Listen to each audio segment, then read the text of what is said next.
बिस्मिल्लाहिर्रहमानिर्रहीम। अस्सलाम वालेकुम स्टूडेंट्स, कैसे हैं आप सब लोग। उम्मीद करता हूँ खैरियत से होंगे। मैं हूँ आपका टीचर मोहम्मद यामीन और आप देख रहे हैं YH लर्निंग। अच्छा जी बच्चों, आज करने जा रहे हैं numerical number 1।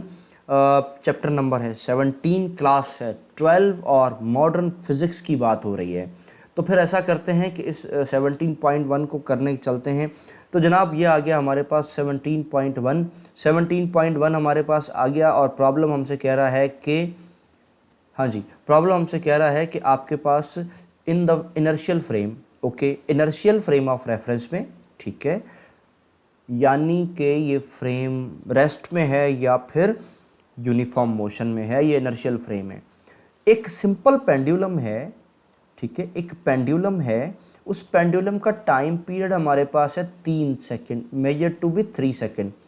What will be the period of the pendulum of an observer at a speed of 0.95 c। तो प्रॉब्लम को समझने के लिए ना मैं एक काम करता हूँ, एक पेंडुलम ले आते हैं। ये हमारे पास एक पेंडुलम आ गया। इस पेंडुलम का ये जो टाइम पीरियड है ये ऑलरेडी मेरे पास गिवन है कितना, 3 सेकेंड का। अब बात आ चलती है थोड़ी सी आगे। जब 3 सेकेंड का टाइम पीरियड है, कब, जब ये मानो रेस्ट में है या फिर इनर्शियल फ्रेम में है, तो इसे हम क्या कह सकते हैं, 3 सेकेंड है, ठीक है। अब ये कह रहा है कि what will be the period of the pendulum. Period मतलब टाइम ही की बात कर रहा है। पीरियड का मतलब क्या होता है जनाब, टाइम पीरियड, ठीक है। ये लें, time period of the pendulum of for an observer moving at a speed of 0.95 c। अच्छा, 0.95 c का मतलब एक तो ये कह सकते हैं कि 0.95 times of the speed of light. दूसरा आप ये कह सकते हैं कि 95% of the speed of light. तो ये हो गया हमारे पास 95% of the speed of light, ठीक है। चलें जी, डेटा बनाते हैं जनाब। डेटा के लिए हमारे पास सबसे पहली बात तो ये आ जाएगी कि डेटा के लिए हमारे पास गिवन क्या है। गिवन हमारे पास सबसे पहली बात टाइम गिवन है 3 सेकेंड, ये लो आ गया, ठीक है। फिर हमारे पास क्या आता है, what will be the period of pendulum observer moving at a speed of 0.95 c, यानी स्पीड गिवन है, आ गई 0.95 c। भाई ये c स्पीड ऑफ लाइट है और आपने इसकी वैल्यू अभी नहीं लिखनी, मैं पहले बता रहा हूँ, ठीक है, डायरेक्ट ही हो जाएगा। ओके, आगे चलो। अब के बार टाइम फाइंड करना है, ठीक है। 3 चीज़ें थी, तीनों मैंने लिख ली कि आपके पास टाइम गिवन था, स्पीड गिवन थी, दोबारा टाइम फाइंड करना है। तो फॉर्मूला आपके पास आ गया टाइम का। टाइम का फॉर्मूला ये रहा, T0 divided by under radical 1 minus v square over c square, ठीक है।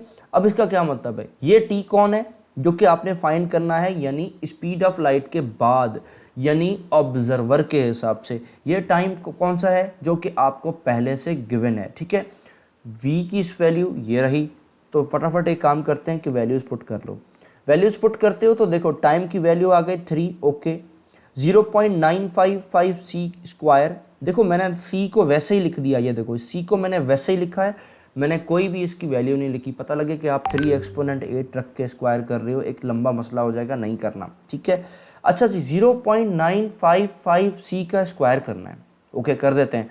तो ये हो गया स्क्वायर, ठीक है। 9025 सी, ठीक है। अच्छा, यहाँ पे एक छोटी सी मिस्टेक आ गई है, वो क्या कि देखो ये T0 नहीं आना था, लेकिन एरर आ जाता है यार। आप इसको खुद से 3 लिख लो, ये लो 3, ठीक हो गया।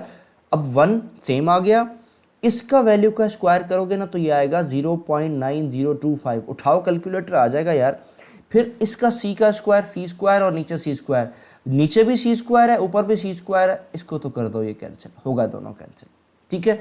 अब आगे चलते हैं। आगे मेरे पास जो बचा वो क्या बचा, 3 बचा, साथ में बचा 1 माइनस 0.9025, ठीक है। अब आपको क्या करना पड़ेगा, आगे चलना पड़ेगा। ये आ गया, देखो ये जो बची खुची वैल्यूज हमने लिखी, ये 3 यहाँ नहीं था लेकिन यहाँ आ गया, ठीक है। तो 3 1 माइनस 0.9025। तो अगर मैं इसको ऐसा लिखूं कि 3 डिवाइडेड बाय 0.9025 को माइनस कर दो 1 में से, तो आंसर आएगा रेडिकल 0.0975, ठीक है बेटा। आपने क्या कर दिया, माइनस कर दिया, स्टेप इंक्रीज कर दिया।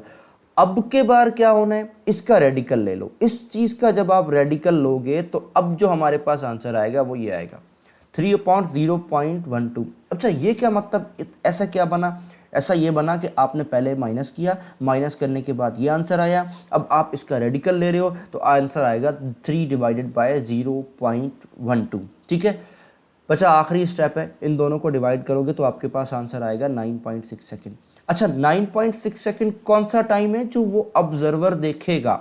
ठीक है, ऑब्जर्वर देखेगा तो वो आपका टाइम होगा। इसका मतलब ये है कि पहले टाइम जो हमें नजर आ रहा था वो 3 सेकेंड था।